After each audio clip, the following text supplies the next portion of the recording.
Hai, para petani budidaya ikan lele, selamat pagi, siang, sore ataupun malam. Dengan saya Heru Purnomo, petani budidaya ikan lele. Salam satu patil. Sebelum lanjut, tekan tombol subscribe dan loncengnya. Memonitor pertumbuhan pada budidaya ikan lele. Pada konten kali ini, Salam Satu Patil akan membahas bagaimana cara memonitor perawatan serta perkembangan pada budidaya ikan lele. Ikan lele merupakan salah satu jenis ikan yang sanggup hidup dalam kepadatan tinggi. Ikan ini memiliki tingkat konversi pakan menjadi bobot tubuh yang baik. Dengan sifat seperti ini, budidaya ikan lele akan sangat menguntungkan bila dilakukan secara intensif. Terdapat dua segmen usaha budidaya ikan lele, yaitu segmen pembenihan dan segmen pembesaran. Segmen pembenihan bertujuan untuk menghasilkan benih ikan lele, sedangkan segmen pembesaran bertujuan untuk menghasilkan ikan lele siap konsumsi. Maka dengan itu sangat perlu dibutuhkan konsentrasi pada budidaya ikan lele pembesaran. Pada konten ini kami berikan tips atau cara memonitor perawatannya dan pertumbuhan budidaya ikan lele. 1. Memonitor pakan ikan lele. Sebagai ikan karnivora, pakan ikan lele harus banyak mengandung protein hewani. Secara umum kandungan nutrisi yang dibutuhkan ikan lele adalah protein, lemak, karbohidrat, vitamin dan mineral. Berbagai pelet yang dijual di pasaran rata-rata sudah dilengkapi dengan keterangan kandungan nutrisi. Tinggal kita pandai-pandai memilih mana yang bisa dipercaya. Ingat, jangan sampai membeli pakan kadaluarsa. Pada konten sebelumnya telah kita bahas mengenai jumlah, frekuensi dan waktu pemberian pakan, jadi Anda bisa kembali melihatnya. Keuntungan penggunaan pakan probiotik. Selain mampu menurunkan biaya produksi, penggunaan pakan probiotik juga memberikan keuntungan lain yang tak kalah hebat.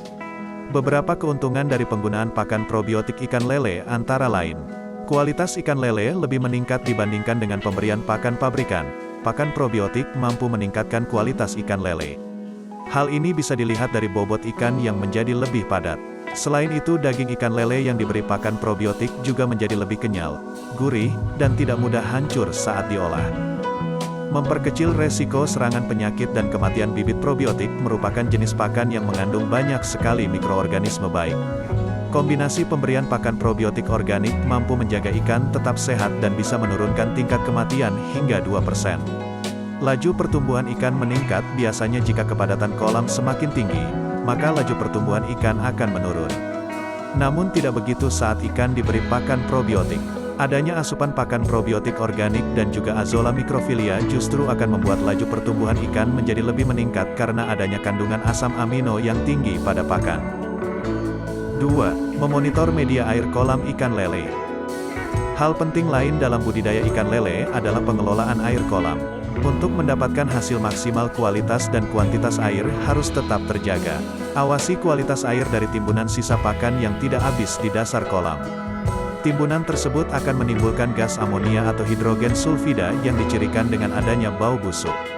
Apabila sudah muncul bau busuk, buang sepertiga air bagian bawah kemudian isi lagi dengan air baru. Pergantian air pada kolam budidaya ikan lele dapat dilakukan apabila baru saja terjadi hujan, atau tercium bau tidak sedap di kolam. Penggantian air maksimal hanya 50% dari seluruh jumlah air di dalam kolam. Dalam budidaya ikan lele, manajemen kualitas air merupakan hal yang perlu diperhatikan. Kualitas air yang buruk dapat menyebabkan terhambatnya pertumbuhan ikan lele. Karena itulah budidaya ikan lele memerlukan pengukuran indikator kualitas air yang baik. Pengukuran indikator kualitas air minimal mencakup faktor fisika dan kimia.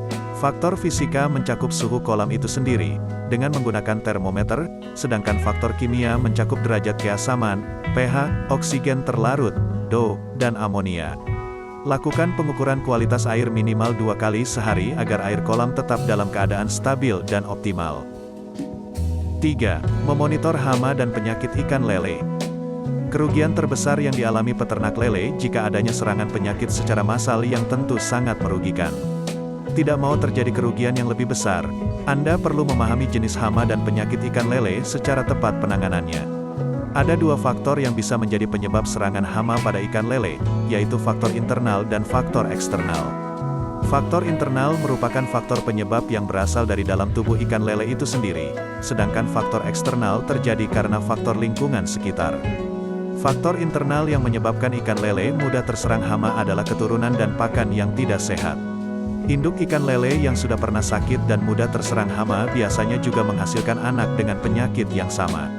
Sebenarnya ciri-ciri ikan lele yang mudah terserang hama bisa Anda lihat sejak kecil. Pakan yang tidak tepat biasanya juga dapat mempengaruhi pertumbuhan ikan lele sehingga lebih mudah terserang hama. Pakan juga cukup mempengaruhi kekebalan tubuh ikan lele.